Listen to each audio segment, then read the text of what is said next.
말씀이 삶에서 해석될 때라는 제목으로 함께 말씀 나누겠습니다. 오늘 본문은 우리에게 너무나 익숙한 이야기의 본문입니다. 두 제자가 예루살렘을 떠나 엠마오라는 지역을 향해 마을을 향해 걸어가는 그 장면에서 예수님을 만난 이야기가 오늘 본문의 이야기입니다. 흔히 엠마오로 가는 두 제자라고 알려진 본문이지요. 누가복음의 마지막 장인 24장에서 지금 본문의 배경이 펼쳐지고 있습니다. 상황은 예수님께서 십자가에서 죽으셨습니다. 그리고 사흘이 지난 후의 일들이 지금 이 장면들이에요. 오늘 본문 앞절들을 살펴보면요, 아마도 제자들은요 예수님의 죽음을 슬퍼하고 안타까워하면서 엠마오로 가고 있었을 거예요. 성경은요 제자들이 엠마오로 향한 이유에 대해서는 말하고 있지 않습니다. 그러나 예수님과의 그 엠마오로 가는 길의 대화를 봐서는 분명 예수님의 죽음에 적잖이 충격을 받고 안타까움과 슬픔, 답답함을 가지고 엠마오로 향하고 있음을 우리는 알 수 있죠. 예수님의 놀라운 지혜, 능력들을 줄곧 봐왔던 제자들이었기 때문에 예수님의 그 십자가의 죽음은요 더욱더 허망하게 느껴졌을 거예요. 그동안 자신들이 기대하고 소망했던 일이 일어났어야 되는데 그게 아니라 웬걸 가장 비참한 사형 제도 중 하나인 십자가를 통해 억울한 죽임을 예수님이 당하셨기 때문에 이들은 그 허망함을 어떻게 감출 수가 없었습니다. 우리도 그렇지 않습니까? 내 계획대로, 내 소망대로, 내 바램대로 딱 떨어지면 가장 좋지만 그렇게 풀릴 듯 풀리지 않는 어떠한 인생의 여정들을 보면요 답답하고 무거운 마음이 들잖아요. 그런데 믿음으로 따랐고 믿음으로 그 인생을 걸었던 그 여정의 길이 모든 것이 실패처럼 보여졌을 때 제자들의 마음이 어땠겠어요?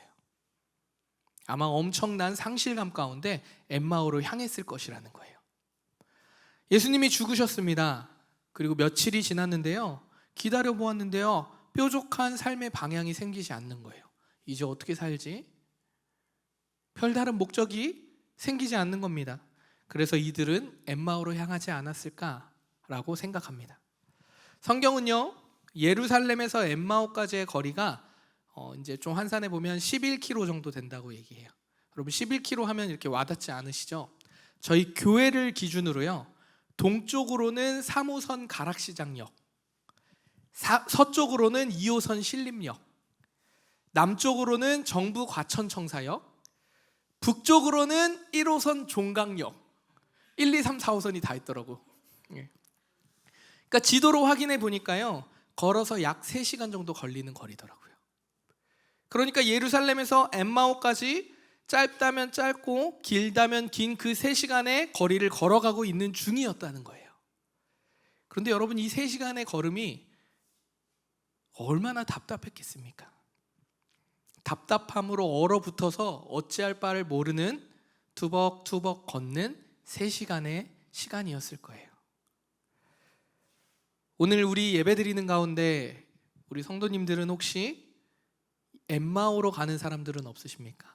더벅더벅 내 인생 이게 맞나? 지금 나 잘 살고 있나? 나 괜찮은 건가? 내 인생의 방향이 제대로 가고 있나? 이런 질문 가운데 터벅터벅 무거운 마음으로 걸어가시는 분들은 없으십니까?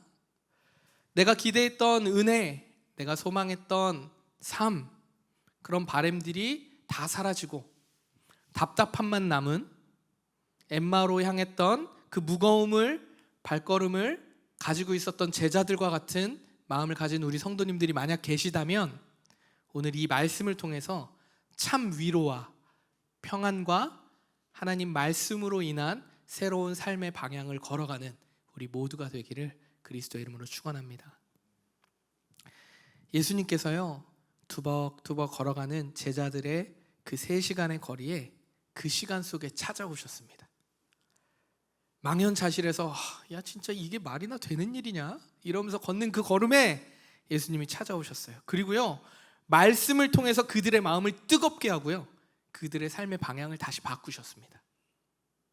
오늘 깊은 그 은혜와 사랑이 평강이 우리에게도 누려지기를 축복합니다. 두 제자는요 예수님이 찾아왔잖아요. 알아봤으면 얼마나 좋았겠어. 그런데 그냥 이렇게 마치 순례길 갈 때, 제가 안 가봤는데 순례길 가면 걷는 사람들이 다 동지가 된다면서요. 그것처럼 그냥 야, 이게 말이나 되는 얘기냐 하고 걸어가다가 한 사람이 붙은 거예요. 그래서 무슨 일이요? 근데 그렇게 대화가 시작된 겁니다. 예수님을 알아보지 못하는 거예요. 그런데 예수님께서 이들과 잠깐의 대화를 나눈 후에 말씀하시는 거예요. 그게 25절, 오늘 시작에 읽었던 말씀입니다. 이르시되 미련하고 선지자들이 말한 모든 것을 마음에 더디 믿는 자들이여. 예수님이 잠깐 대화를 나누어 보니까 지금 제자들의 상태가 영 말이 아닌 거예요. 그래서 뭐라고 얘기하십니까? 미련하고 마음에 더디 믿는 자들이라고 말씀하시면서 책망하시는 거예요. 여러분, 미련하고 더디다의 원어적 의미는요, 단순한 무지, 모른다 이런 뜻이 아니에요. 의지적인 거부, 하나님의 뜻을 헤아리지 않으려는 영적인 둔감함을 가진 태도, 이것을 미련하다, 더디다라고 말하는 거예요. 그러니까 예수님께서는 지금 이 제자들에게 너희가 지식을 깨닫지 못해서가 아니라 영적으로 감각이 무뎌지고 의지적으로 하나님의 뜻을 이해하려고 하지 않기 때문에 너희가 미련하다, 마음에 더디 믿는 자구나 라고 책망하신다는 거예요. 여러분, 두 제자들이요, 얼마나 영적으로 감각이 무뎌져 있는지 아십니까? 엠마오로 가는 길에 예수님의, 오늘 함께 읽지 못했지만 그 앞절에 예수님과 나눈 대화를 통해서 알 수 있어요. 첫 번째 둔감함이 뭐였냐면 제자들을 찾아온 예수님을 알아보지 못했다는 거예요. 여러분, 보아도 보지 못한다라는 말이 이거죠. 우리 중에 예수님이 지금 우리 예배 가운데 오셨다고 생각해 보세요. 근데 그냥 새 가족인 거야. 네, 예배 어떻게 오셨는지 느낌 소감 좀 나눠주세요. 예수님한테 우리가 이러고 있는 거예요. 보아도 보지 못하는 것입니다. 부활하신 예수님이 눈앞에 있음에도 은혜인지 모르는 거예요. 그 정도로 영적으로 둔감해져 있습니다. 두 번째는 무엇이냐면 예수님의 지혜와 능력을 알고 있는 자들이잖아요. 그렇다면 구원자 메시아로 기다렸던 분이 이분이라는 것을 알았기 때문에 따랐을 거 아니에요. 그런데 앞절에 보면 뭐라고 얘기하냐면 예언자라고 얘기해요. 예수님의 지혜와 능력을 그토록 봐온 제자들인데 예수님을 예언자 정도로 이해하고 있는 겁니다. 예수님이 누구인지 더 알려고 하지도 않는 그 영적인 둔감함이 이들에게 있었다라는 거예요. 세 번째 둔감함은 무엇이냐면 이게 제일 어이가 없는 일인데요, 이들은요 직접 예수님의 무덤으로 찾아갔습니다. 그리고 거기에 시신이 없다라는 걸 봤어요. 본인들의 두 눈으로 예수님이 시신이 없네? 라는 걸 확인했어요. 그리고 들려오는 겁니다. 여자들이 와서 말하는 거예요. 예수님이 살아나셨어요. 그런데 그 말을 믿지 않는 겁니다. 그리고 엠마오로 가는 거예요. 분명히 예수님이 부활하실 것이라는 말을 말씀하셨고 이것을 들었고 보았음에도 불구하고 그들은 그 사실을 받아들이지 못했다라는 거예요. 지금 이 상황을 해석할 수 있는 능력이, 상상력이, 믿음이 없다라는 겁니다. 그저 이 상황이 그냥 안타까운 거예요. 내가 원했던 계획, 소망, 바람이 이루어지지 않으니까 그냥 답답한 거예요. 그들의 마음이 미련하여져서 믿음으로 하나님을 바라보지 못하는 것입니다. 이들은 분명히 선지자들의 말, 구약의 성경의 말씀일 것이죠. 이 말씀들에 대해서 듣고 알고 있었을 거예요. 구원자, 메시아가 올 것이다, 이것을 알았기 때문에 예수님을 따랐을 거 아니에요. 그냥 무턱대고 따라다니면서 그렇게 예수님 하진 않았을 거 아니에요. 그러나 그들은 더디 믿음으로 감정과 의지가 닫혀서 제대로 된 자신의 삶을 해석할 수 없었다라는 거예요. 제자들의 이런 모습은요, 우리의 신앙생활을 돌아보게 합니다. 우리는 정말 예수님에 대해서 잘 알고 있는지 스스로 질문해 보아야 합니다. 십자가에 죽으시고 부활하셨다, 나의 죄를 짊어지시고 대속의 죄를 대속하셨다, 성경에 말하는 텍스트를 안다는 것이 우리가 예수님을 안다고 얘기할 수는 없는 것이겠죠. 혹시 그냥 지식 차원으로, 정보의 차원에서 하나님을 알고 있는 것은 아닌지 스스로에게 질문해 보아야 한다는 거예요.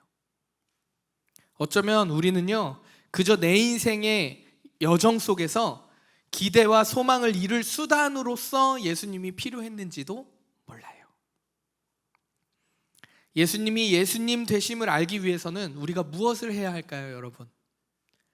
예수님이 예수님 되심을, 우리의 구원자 되심을, 메시아 되심을, 우리의 전부 되심을 인정하고 받아들이기 위해선 우리가 무엇을 해야 할까요?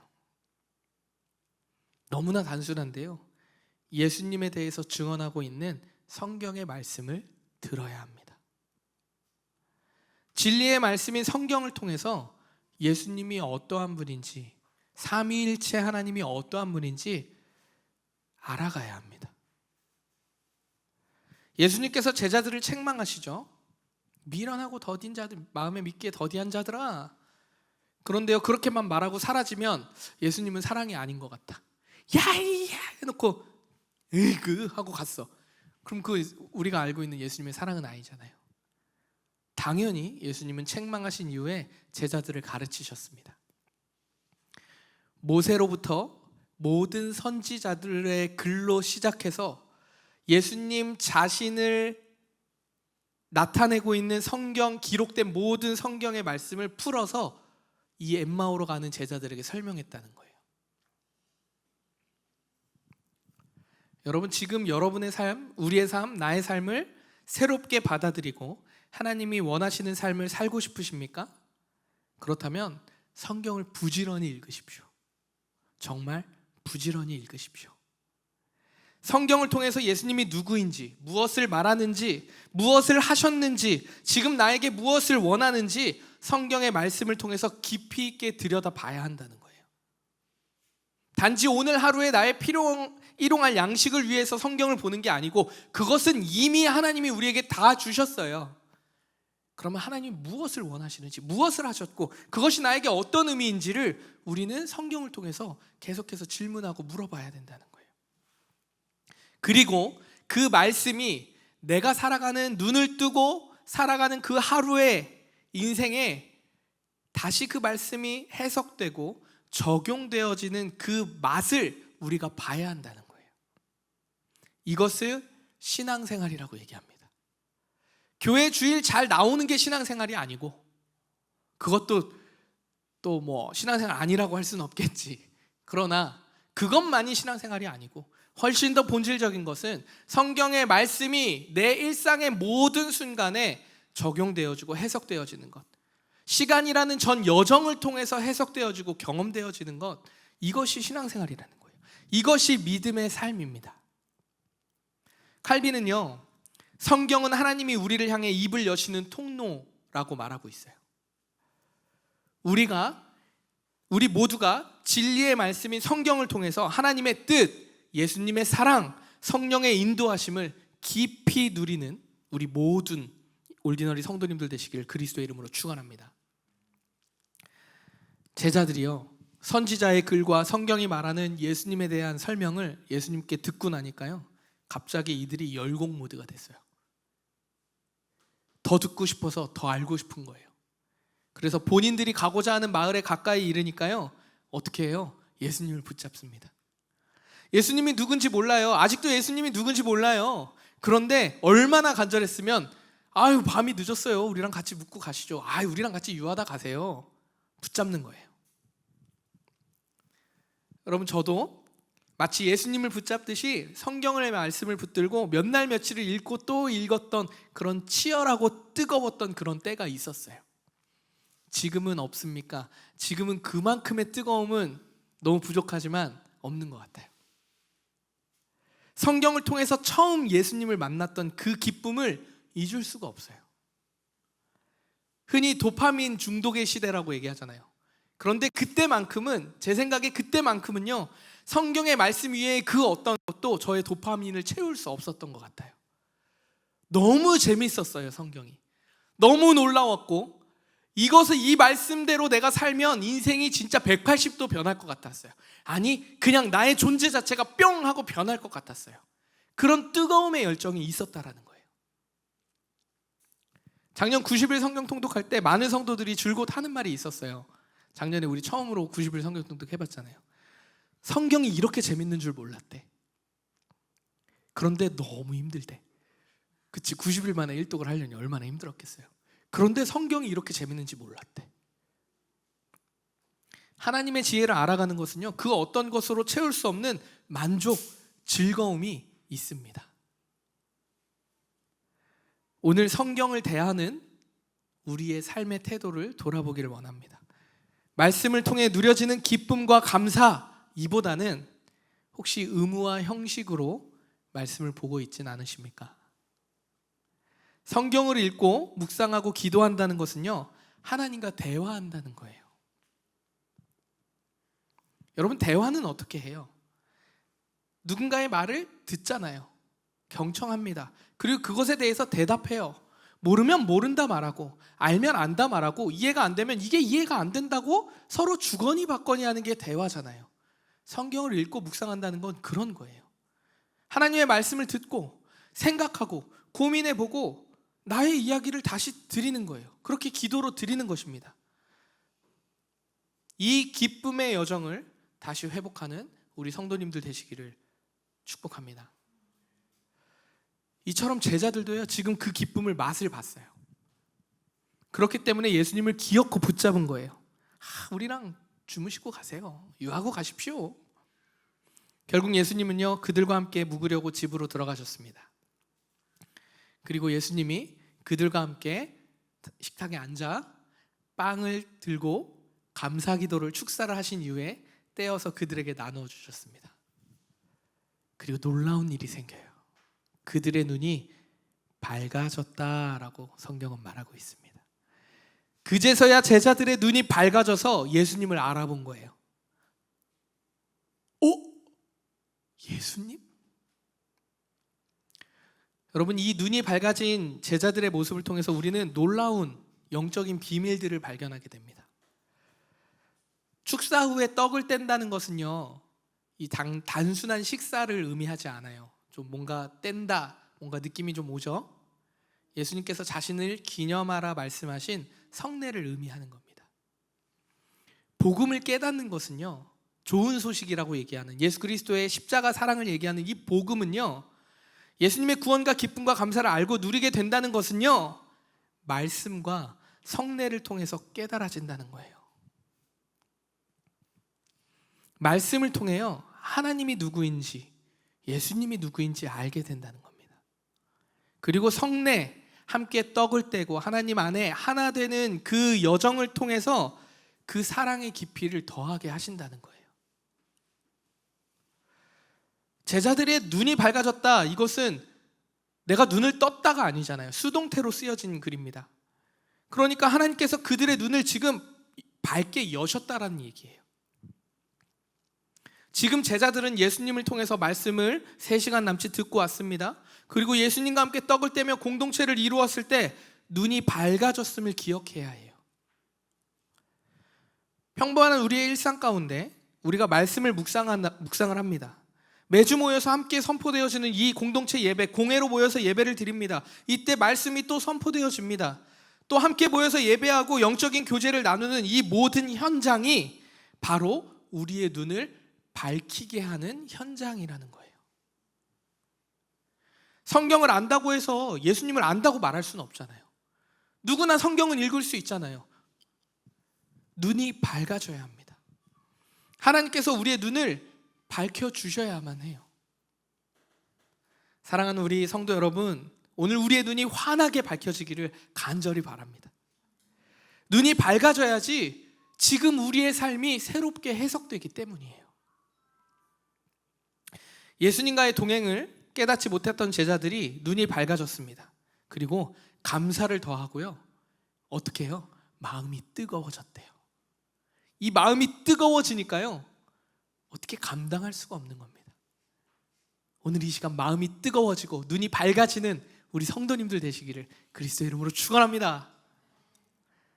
32절 말씀입니다. 그들이 서로 말하되, 제자들이 서로 말하는 거예요. 길에서 우리에게 말씀하시고 우리에게 성경을 풀어주실 때에 우리 속에서 마음이 뜨겁지 아니하더냐. 여러분, 눈이 밝아지면요, 내 삶이 새롭게 해석됩니다. 내가 지금 어떠한 상태인지 깨닫게 되는 거예요. 내가 지금 무엇에 뜨거워지고 무엇에 기뻐하며 무엇을 채워넣으려고 했는지, 무엇을 위해 살았는지, 무엇에 기뻐하고 무엇에 감사하는지 나라는 존재를 발견하게 됩니다. 이것이 눈이 밝혀지는 거예요. 그제서야 비로소 우리의 삶이, 우리의 환경이, 나의 상황이, 나의 마음이 새롭게 다시 읽혀지는 거예요. 비로소 하나님 나라의 백성으로 살아가는 것입니다. 제자들의 마음이 지금 뜨거워졌어요. 예수님의 사랑의 말씀을 통해서 깨달아지니까 막 은혜가 더해지니까, 그리고 예수님과 함께 떡을 나눠서 그 깊이가 더해지니까 막 뜨거워서 견딜 수가 없는 거예요. 그러니까 어떻게 돼요? 이들이 막 뜨거워서 뜨거워 하고 그냥 찬물로 샤워하고 이럴 게 아니에요. 너무 뜨거워지니까 막 변화가 시작됐어요. 내면만 뜨거워진 것이 아니라는 거예요. 이 뜨거움이 어떻게 변화가 시작됐냐면 행동으로 이어지기 시작했어요. 33절입니다. 곧 그때로 일어나 예루살렘에 돌아가 보니 11 제자 및 그들과 함께한 자들이 모여 있어. 제자들이 대화한 거예요. 예수님이 우리에게 말씀을 나눠주실 때 우리가 마음이 뜨겁지 아니하더냐. 그리고 나서 그것을 그랬어 곧장 그때로 일어나 3시간 남짓 걸어왔던 길을 다시 포기하고 예루살렘으로 돌아가는 거예요.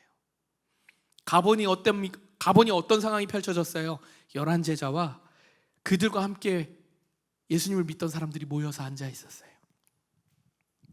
여러분, 마음이 뜨겁다는 것은요, 단순한 내면의 감정, 그 감정의 요동침이 아니에요. 주여, 하나님, 이런 것만을 뜨겁다고 얘기하는 게 아니에요. 영적으로 각성해서 내 마음과 삶이 하나님을 향하여서 움직여지는 것을 뜨겁다라고 얘기하는 거예요. 아는 것만으로 우리가 잘 산다라고 얘기할 수 없습니다. 아는 것으로 믿는다고 말할 수 없다는 거예요.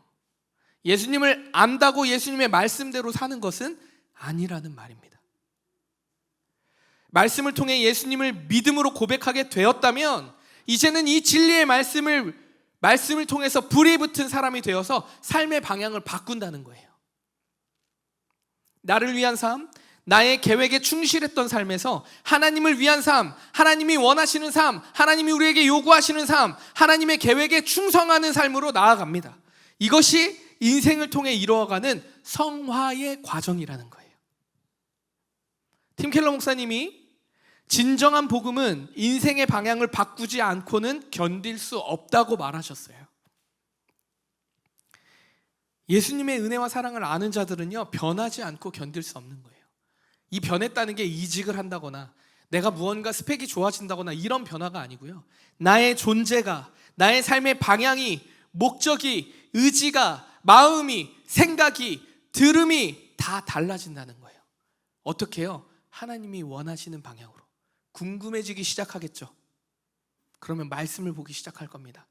말씀이 보면 다시 한번 깨달아지고 성령이 깨닫게 하시고 마음이 뜨거워지면 다시 일상의 삶으로 돌아가서 다시 한번 살아내 보는 겁니다. 말씀을 정리하겠습니다. 아마도 우리 중에는 성경이 너무나 재밌었던 때, 예수님의 사랑을 깨달은 그 날을 잊지 못하는 분도 계실 것 같아요. 그때 뜨거웠던 그때를 한번 여러분 떠올려 보십시오. 뭐 저처럼 진짜 말씀이 너무 재밌어 뭐 이러진 않았을지라도 정말 하나님을 믿는 삶이 이렇게 기쁘고 감사하고 평안한 일이었구나 라고 느껴졌던 그때를 한번 상상해 보십시오. 여러분, 그때 복음을 깨달았던 그날 여러분은 무엇을 바꾸기로 결정하셨습니까? 어떻게 살기로 결정하셨습니까? 그때 하나님이 주신 마음은 무엇이었습니까? 혹시 아직도 제자리인 것 같아서 답답하십니까? 지금 우리에게 성경이 말하는 제자들처럼 뜨거운 마음이 없다고 해서 믿음이 없는 것은 아니에요. 미련하고 마음이 굳어져서 이미 주어진 충만한 은혜를 보지 못하고 누리지 못할 뿐이지, 이것도 성화의 과정 중에 하나예요.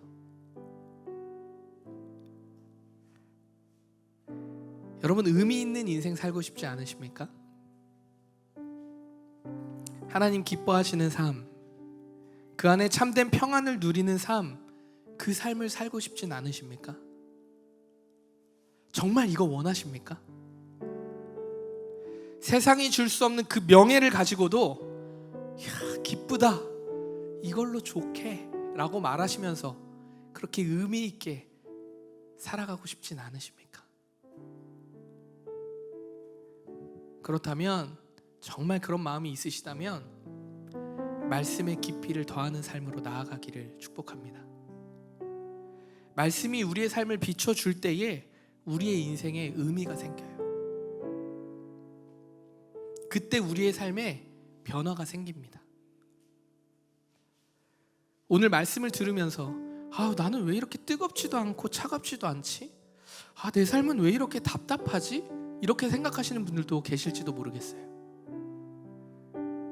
그렇다고 해서 형식과 의무를 또 가지고 자신을 올가매지는 않았으면 좋겠어요. 왜냐하면 내가 열심을 낸다 할지라도 눈을 여시고 마음을 뜨겁게 하시는 분은 하나님이시기 때문이에요.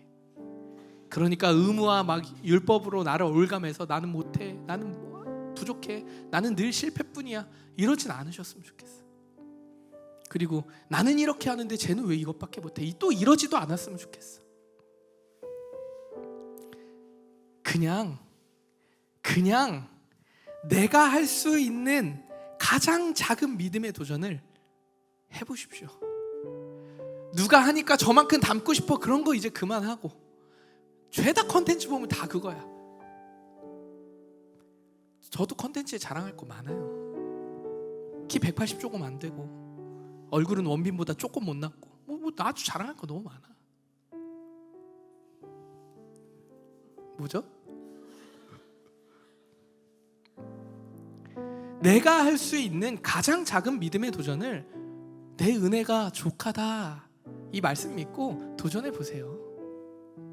내 은혜가 족합니다. 그리스도 예수를 찾기에 작지만 힘을 써 보십시오. 그 작은 도전도 괜찮습니다. 그래서 그 복음에 감격한 자녀로, 백성으로, 제자로서의 태도의 삶을 한번 인생의 여정을 통해 배워가 보시고 살아내 보십시오. 여러분들에게 도전하고 싶습니다. 돌아오는 한 주는요, 은혜를 구하면서 하루 한 장이라도 좋으니까 한번 성경을 다시 읽기 시작해 보십시오. 아마 우리 성도들은 진짜 많이 성경을 읽고 있는데요, 그래서 정말 한 장이라도 좋으니까 좀 읽어보십시오. 한 장이 어렵다면요, 5구절도 좋고요, 10구절도 좋아요. 대신 그 말씀을 읽을 때 진실한 마음과 태도로 하나님 말씀에 귀를 기울여서 한번 읽어보십시오. 그리고 한 가지 더 실천해 보시길 바랍니다. 여러분, 혹시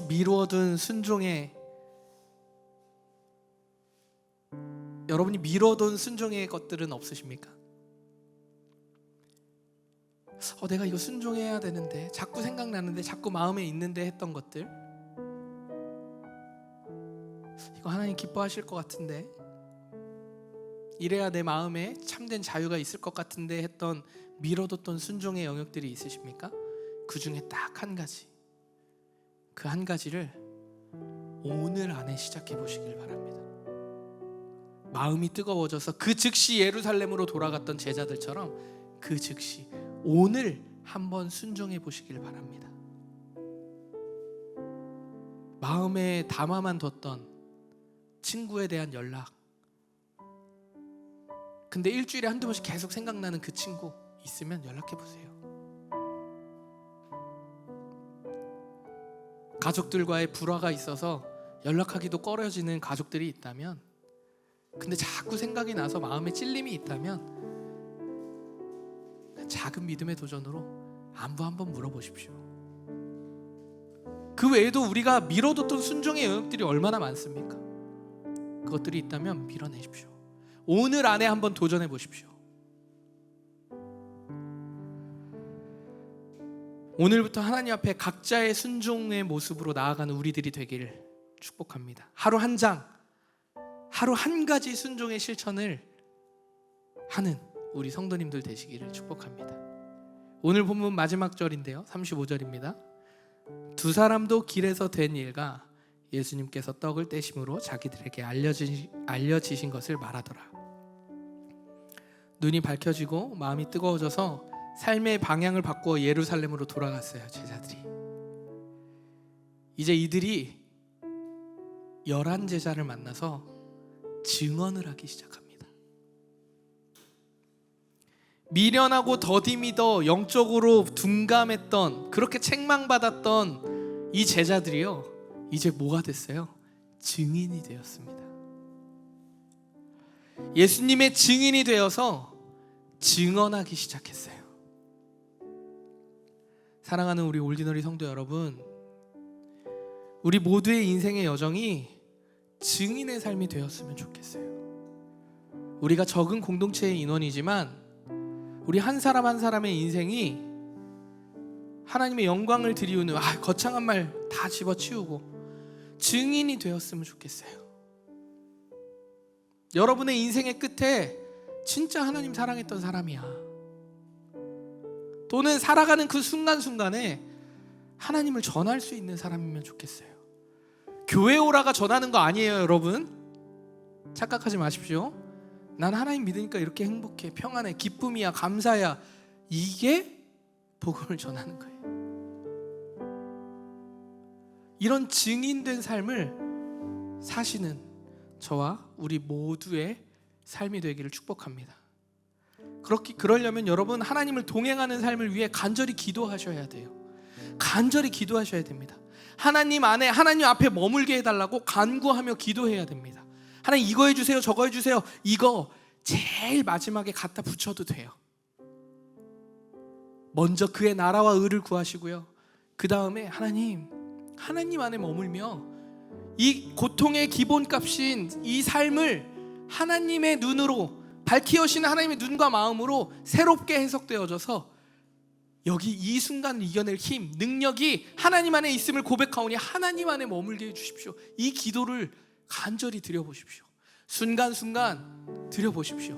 할 수 있다면 여러분, 기도문을 한 줄, 두 줄 기도문을 쓰셔서 핸드폰 배경화면으로 설정해 놓으시던지, 그리고 식사할 때 그거 보고 읽어보시던지.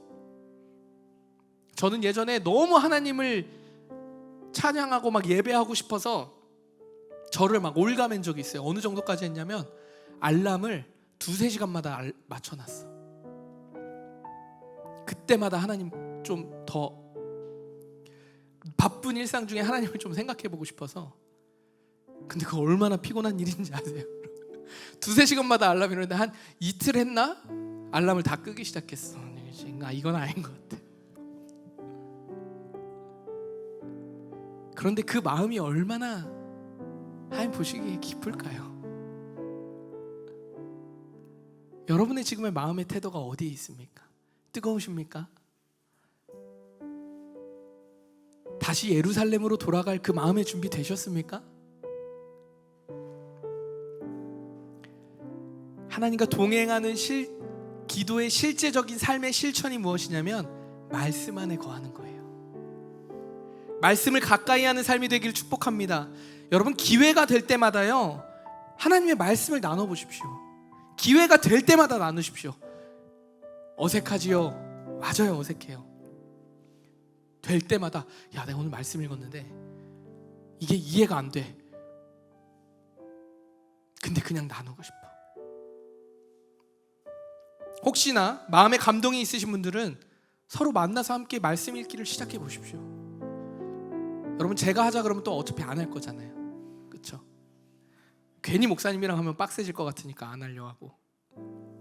그래도 우리 성도들 너무 열심히 잘하는데, 말씀 안에 거하는 삶이 될 때 우리의 눈이 밝아지고 마음이 뜨겁게 되는 것을 믿습니다. 인생을 새롭게 바라보는 눈이 생기게 될 것을 믿습니다. 하나님께서 그 충만한 은혜를 우리에게 부어주실 것을 믿습니다. 말씀을 통해 우리의 여정, 삶의 여정이 하나님의 풍성하신 은혜로 가득 채워지기를 예수 그리스도의 이름으로 축원합니다.